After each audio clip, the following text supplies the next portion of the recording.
সেই রসুলকে নিয়ে যদি কেউ মন্তব্য করে, ইসলামী আইনে বিধান হলো যে তাকে সরাসরি হত্যা করতে হবে, দুনিয়া থেকে বিদায় করে দিতে হবে, তার বেঁচে থাকার কোনো অধিকার নাই। মুসলমান হওয়ার পরে, মুসলমানের ঘরে জন্মগ্রহণ করার পরে রসুলকে নিয়ে মন্তব্য করলে পরে তার একমাত্র শাস্তি হলো মৃত্যুদণ্ড। যারা বলেন আমার নবীর চরিত্র খারাপ, নাউজুবিল্লাহ, তাদেরকে বলবো আপনি কোন ইতিহাসে প্রমাণ করবেন আল্লাহর হাবিব সাল্লাল্লাহু আলাইহি সাল্লামের বৈবাহিক সম্পর্ক খাদিজার সঙ্গে ছিল 25 বছর, সুদীর্ঘ 25 বছর। এই 25 বছরের মধ্যে আল্লাহর হাবিব জীবনে দ্বিতীয় কোনো বিয়ে করেন নাই। সুবহানাল্লাহ বিহামদি। তাহলে 25 বছর বয়সে নবীজি বিয়ে করলেন, 25 বছর খাদিজার সঙ্গে ঘর সংসার করলেন, নবীজির বয়স হয়ে গেল 50। তো এই লম্বা সময় আল্লাহ রসুল দ্বিতীয় বিয়ের কোনো চিন্তা করলেন না। তিনার যদি ভিতরে কোনো খারাপ চিন্তা থাকতো তাহলে তো উনি বলে ফেলতেন যে চাচার কারণে একটা করছি, এটা তো বিধবা, এটা তো বয়স্ক বেশি, আমি এখন আর একটা বিয়ে করব। কই, তিনি তো তা করেননি। প্রশাসনের উচ্চ পর্যায়ে বসে আজ রসুল করিম সাল্লাল্লাহু আলাইহি সাল্লামকে নিয়ে কটূক্তি করতে সাহস পায়। আজ আমার দেশের এক এসপি একটি জেলার সর্বোচ্চ পর্যায়ে বসে, সর্বোচ্চ আসনে বসে রসুল করিম সাল্লাল্লাহু আলাইহি সাল্লাম সম্পর্কে বলেছে, আমার সমস্যা হলো মহানবীকে সর্বকালের সেরা আদর্শ নেতা হিসেবে মেনে নিতে। নাউযু বিল্লাহি মিন যালিক। তার এটা বড় সমস্যা। অথচ সে মুসলিম, নাম কত সুন্দর, মাশরুফ হোসেন নাম, মুসলিম নাম, ইসলামী নাম, অথচ সে বলছে যে আমার সবচেয়ে বড় সমস্যা হলো রসুলকে সর্বকালের সেরা ব্যক্তি হিসেবে মেনে নিতে। নাউযু বিল্লাহি মিন যালিক। আজ প্রশাসনের সর্বোচ্চ জায়গায় বসে যদি খাতিমে রসুল রসুল করিম সাল্লাল্লাহু আলাইহি সাল্লামকে নিয়ে ধরে মন্তব্য করে, তাহলে এদেশের মুসলমানের 90% মুসলমানের দেশে তার ওই পদে বসে থাকার মতো কোনো অধিকার নাই। কিন্তু তারপরেও এরা নির্দ্বিধায় যা খুশি তাই বলে যাচ্ছে, অথচ এর কোনো উপযুক্ত শাস্তি বিচার হচ্ছে না। অথচ সূরা বাইয়িনার তাফসীর থেকে বলছি, সূরা বাইয়িনার তাফসীরে কবীরের ভিতরে আল্লাহ রাব্বুল আলামিন ইমাম ফখরুদ্দিন রাজি রাহমাতুল্লাহ আলাইহি একখানা হাদিস এনেছেন। তা হলো আল্লাহর নবী যখন উহুদের ময়দানে দান্দান মোবারক শহীদ হয়ে গেল, আল্লাহ রাব্বুল আলামিনের হাবিব উম্মতের জন্য বদদোয়া করলেন না যে এই কাফেররা আমার দান্দান মোবারক শহীদ করে দিয়েছে, আমাকে কষ্ট দিয়েছে, তুমি এই কাফেরদেরকে শেষ করে দাও, এজন্য বদদোয়া করলেন না। কিন্তু আল্লাহর নবী যখন হুনাইনের যুদ্ধের সময় যখন রাসূল করিম সাল্লাল্লাহু আলাইহি সাল্লামের জোহরের নামাজ অথবা আসরের নামাজ কাজা হয়ে গেল, আল্লাহর হাবিব আল্লাহর দরবারে হাত তুলে দোয়া করলেন, রব্বুল আলামিন, যেই কাফেরদের কারণে তোমার হুকুম পালন করতে আমার অসুবিধা হলো, নামাজ কাজা হয়ে গেল, আয় আল্লাহ তাআলা তুমি এই কাফেরদেরকে ধ্বংস করে দাও। আল্লাহ রাব্বুল আলামিন সঙ্গে সঙ্গে জিব্রাইলকে পাঠিয়ে দিলেন আর বললেন, ও জিব্রাইল, তুমি আমার নবীকে বলে দাও আমার পক্ষ থেকে যে রসুল, আমার রসুল তার দান্দান মোবারক উহুদে শহীদ হয়েছিল, কাফেরদের বিরুদ্ধে বদদোয়া করেন নাই, কিন্তু হুনাইনের যুদ্ধে নামাজ কাজা হওয়ার কারণে কাফেরদের বিরুদ্ধে বদদোয়া করেছে। যেহেতু আমার রসুল তার নিজের অধিকারের চাইতে আমি আল্লাহর অধিকারকে প্রাধান্য দিয়েছেন, এই জন্য আজ থেকে আমি আল্লাহ রাব্বুল আলামিন আমার অধিকারের উপরে আমার রসুলের অধিকারকে প্রাধান্য দিয়ে দিলাম। কোনো মানুষ যদি ইচ্ছাকৃতভাবে নামাজ ছেড়ে দেয়, রোজা ছেড়ে দেয়, তবুও সে একেবারে প্রকৃত কাফের হবে না, ফাসেক হয়ে যাবে।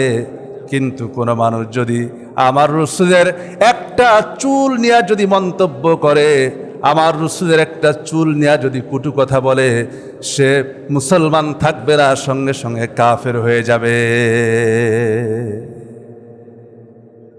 রাসূলের একটা চুল নিয়ে মন্তব্য করার সাহস দুনিয়ার কারো হয় নাই। রাসূলের চরিত্রের উপরে যার চরিত্রের সার্টিফিকেট দিয়েছেন আল্লাহ রাব্বুল আলামিন স্বয়ং নিজে। চরিত্রের সার্টিফিকেট দিতে গিয়া আল্লাহ রাব্বুল আলামিন বলছেন, ওয়া ইন্নাকা লাআলা খুলুকিন আযীম। নবী হে, আপনি হচ্ছেন মহান উত্তম চরিত্রের উপরে প্রতিষ্ঠিত।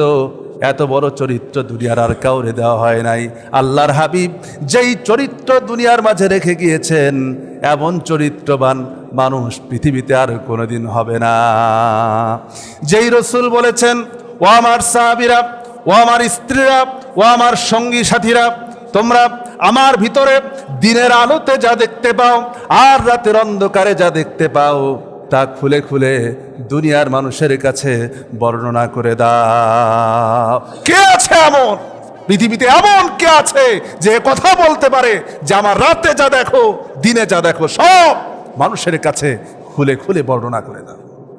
আমার ভিতরে তো যত বড় আল্লাহর ওলি হোক, আজ পর্যন্ত এ কথা বলার কারো সাহস হয়নি যে আমার সব কথা মানুষের কাছে বলে দাও। কত দুর্বলতাই তো মানুষের থাকে, থাকে না? থাকে। সেই রাসূলকে নিয়ে যদি কেউ মন্তব্য করে, ইসলামে আইনে বিধান হলো যে তাকে সরাসরি হত্যা করতে হবে, দুনিয়া থেকে বিদায় করে দিতে হবে, তার বেঁচে থাকার কোনো অধিকার নাই। মুসলমান হওয়ার পরে, মুসলমানের ঘরে জন্মগ্রহণ করার পরে রাসূলকে নিয়ে মন্তব্য করলে পরে তার একমাত্র শাস্তি হলো মৃত্যুদণ্ড। জি,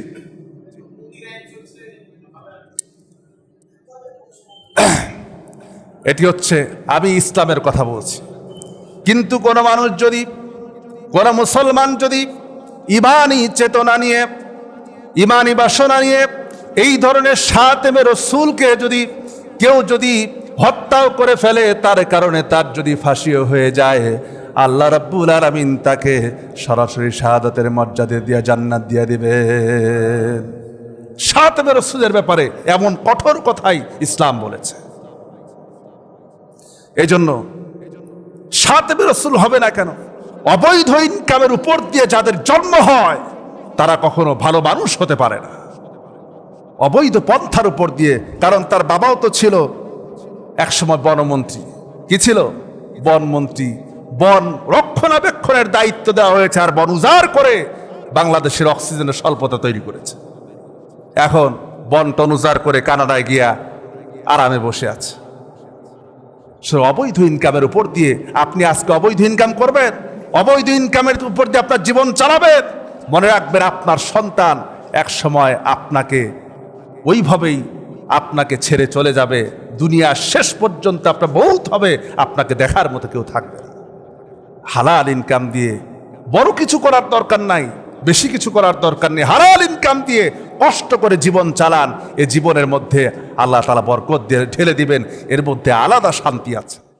এই যে বর্তমান বাংলাদেশে আমাদের প্রশাসনের এক ভদ্রলোক, সে তো মুহাম্মদ সাল্লাল্লাহু আলাইহি সাল্লামকে নিয়ে চরম কটূক্তি করেছে, উল্টাপাল্টা বলেছে।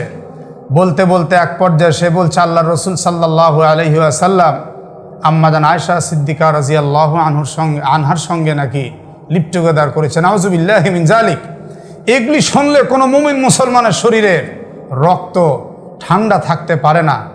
আরে মুহাম্মদ সাল্লাল্লাহু আলাইহি সাল্লামকে নিয়ে তুমি কটূক্তি করলে, কিন্তু মুহাম্মদ সাল্লাল্লাহু আলাইহি সাল্লামকে নিয়ে তুমি কিচ্ছু জানো না। হুজুর সাল্লাল্লাহু আলাইহি সাল্লামের বয়স যখন ছিল মাত্র 25 বছর, সেই 25 বছর বয়সে আল্লাহর হাবিব সাল্লাল্লাহু আলাইহি সাল্লাম স্বেচ্ছায় কোনো বিয়ের কথা বলেননি, বরং আম্মাজান খাদিজাতুল কুবরার পক্ষ থেকে নবীজির কাছে বিবাহের প্রস্তাব আসছিল ওনার বান্ধবীর মাধ্যমে। তখন আল্লাহর রসুল এত ভদ্র, এত উচ্চ চরিত্রের, তিনি বললেন আমার মা নেই, বাবা নেই, আমি আমার বিয়ের ব্যাপারে কিছুই বলতে পারবো না। আমার একমাত্র অভিভাবক আমার চাচা আবু তালিব, তিনি সব জানেন। হজরতে খাদিজাতুল কুবরা তিনার বান্ধবীর মাধ্যমে খাজা আবু তালিবের কাছেও বিবাহের প্রস্তাব পাঠাইলে আবু তালিব বললেন, ঠিক আছে, আমি বিয়ে নিজে দেওয়ার ব্যবস্থা করছি। খাজা আবু তালিব নিজে খুতবা পাঠ করেছেন এবং আম্মাজান খাদিজার সঙ্গে বিয়ে হয়ে গেছে। একটাবার ভেবে দেখুন তো, মগজ খাটান। আমার নবীর চরিত্র যদি খারাপ হতো, 25 বছরের ভরা যৌবনের টকবগে যুবক, 40 বছরের বৃদ্ধা বিধবা, আগে 2 স্বামী ইন্তেকাল করেছেন, আগের 2 স্বামীর ঘরের 2 সন্তান সহ কোন যুবক মানুষ বিয়ে করতে চাইবে? আজকালকার যুবক? আমার নবীজি একটি কথাও বলেননি, বিয়ে হয়ে গেল।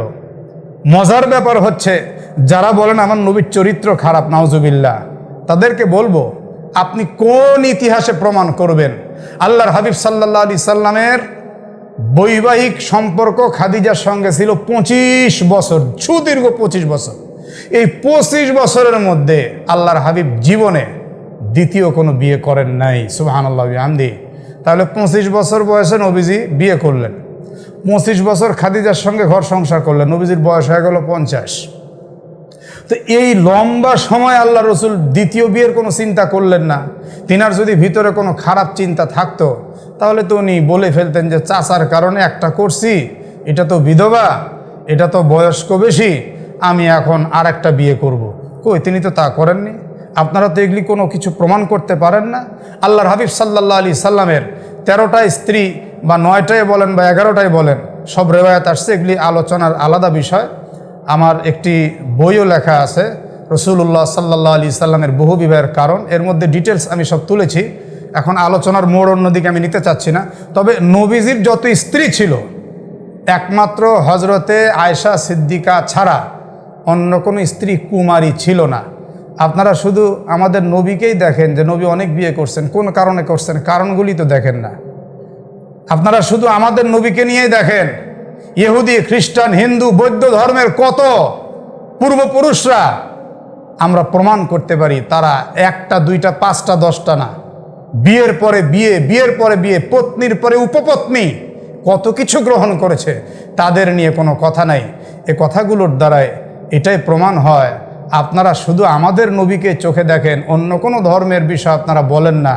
তার মানে আল কুফরু মিল্লাতুন ওয়াহিদা, আপনারা সবাই কুফুর, এক মিল্লত, এক নীতি, এক ধর্মের উপরে এসে ইসলামকে মিটাতে চান। আল্লাহর কসম করে বলছি, ইসলাম ছিল, ইসলাম আছে, ইসলাম থাকবে। আর মুহাম্মদ সাল্লাল্লাহু আলাইহি সাল্লামের আদর্শকে ঠিক রাখতে উম্মতে মুহাম্মাদি প্রয়োজনে জীবন দিবে। তবু আপনাদের কথা নিয়ে কখনোই মাথা নিচু করবে না। আর বিশেষ করে বর্তমান প্রশাসনের যে ব্যক্তি, তার নামটা নিতে আমার ঘৃণা হচ্ছে, আপনি অবিলম্বে অবশ্যই জাতির সামনে এসে ক্ষমা চাইবেন, আল্লাহর কাছে ক্ষমা চাইবেন। আপনি আমার রসুলের সঙ্গে বেয়াদবি করেছেন, আপনার বেয়াদবি জাতি কখনো মেনে নিতে চাইবে না। মাঝখান থেকে আমি একটু আমার জিম্মাদারি পালন করলাম, ইমানি দায়িত্ব পালন করলাম। সবাইকে অনুরোধ করব, ইমাম, মুয়াজ্জিন, হাফেজ, আলেম, সবাই সবার জায়গা থেকে, ইমানদাররা ইমানদারদের জায়গা থেকে আমার রসুলের বিরুদ্ধাচরণ করে যারা, তাদের ব্যাপারে আপনারা সোচ্চার হন।